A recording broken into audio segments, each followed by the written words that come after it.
Hi, Bray Bray. Hi, Sharon Kerwin Clark back again. The last couple of videos we've talked about our self-talk, the talk that we say to ourselves all the time in our heads, and how we're in charge of what we say to ourselves and correcting that self-talk. Today, we're talking about the near-death experience that I had in 1993. Have you ever wanted something so bad that you're willing to go to any lengths to get it?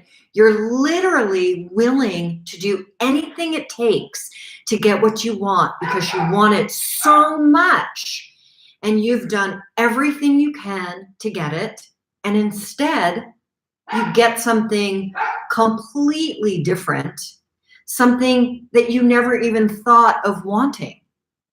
Well, that's what happened to me. I wanted a second child, and I wasn't getting pregnant with my second child. So I went in to a doctor and started doing checkups to see why I wasn't getting pregnant. One of the procedures is to do orthoscopic surgery on the woman to see how her ovaries and all of her parts down there are working. While the doctor was performing the orthoscopic surgery, he nicked an artery. He cauterized it and closed me up, and I was ready to go home. However, as I lay there on the recovery table from the very simple surgery, I became weaker and weaker and could not get off the table. My blood pressure was very low and was continuing to go down. They were not overly concerned at this point. They decided they wanted to ambulance me over to Brigham and Women's Hospital for overnight observation, and then I would go home the next morning.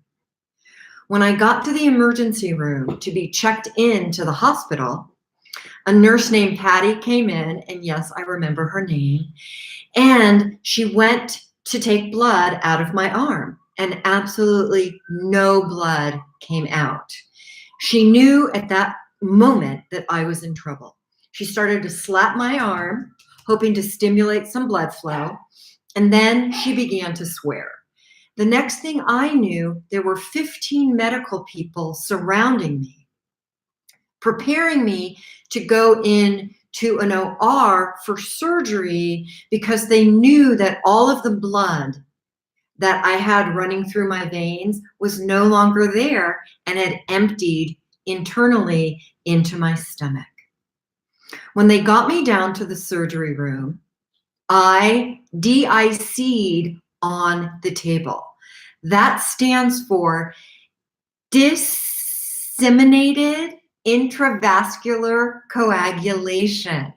And what that means is that the protein in my blood that creates clotting was no longer creating any clotting. And when they were giving me blood externally to fill me back up with blood, I was continuing to bleed because the artery that the doctor nicked, that he thought he cauterized, was not cauterized, and it was also no longer cauterizing because of the DIC experience I was having. During the time on the operating table, I experienced a filtered white light in front of me.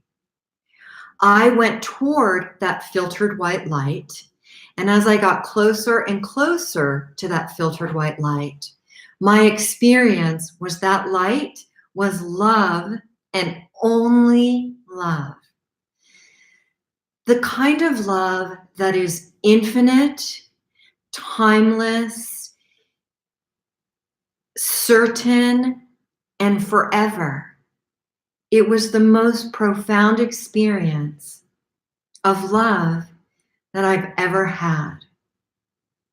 At that time, it was my choice to remain in that dimension, if you will, or to return. At that time, my daughter was 5 years old, and I have a recollection of choosing to go back and stay on this planet in this earthly form for a while more. So there I was, wanting with every single cell in my body another baby, doing everything possible to have that other baby, and instead having a life-threatening experience on an operating table that I then received the experience of a near-death experience. That changed the trajectory of my entire life.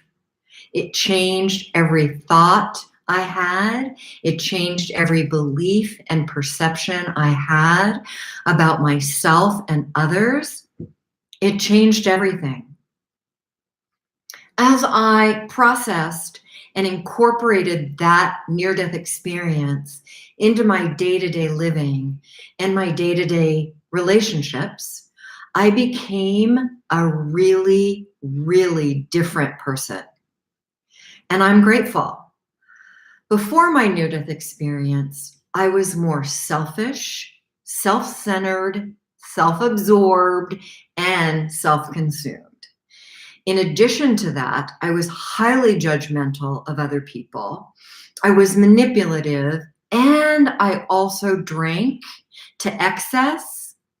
alcohol to excess all the time, to the detriment of myself, and even more importantly, the spirit of my beautiful, beautiful child at that time.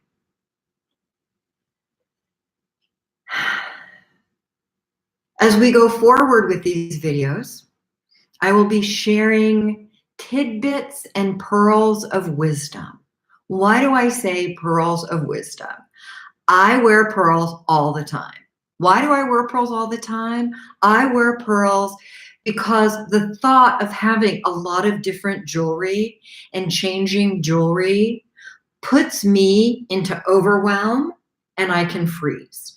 I love the women who can change their jewelry and their purses and their outfits to different ones all the time.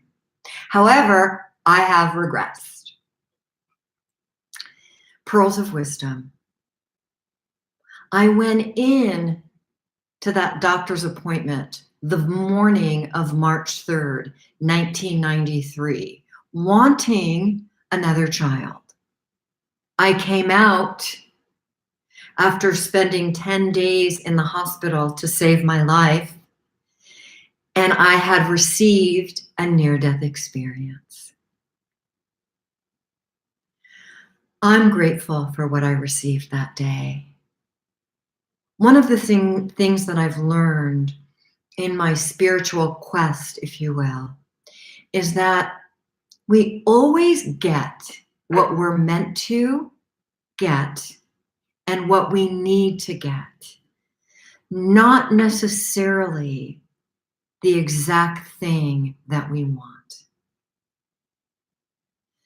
Next time, we'll be talking about how our thoughts create our reality and how no one except ourselves is in charge of our thought life.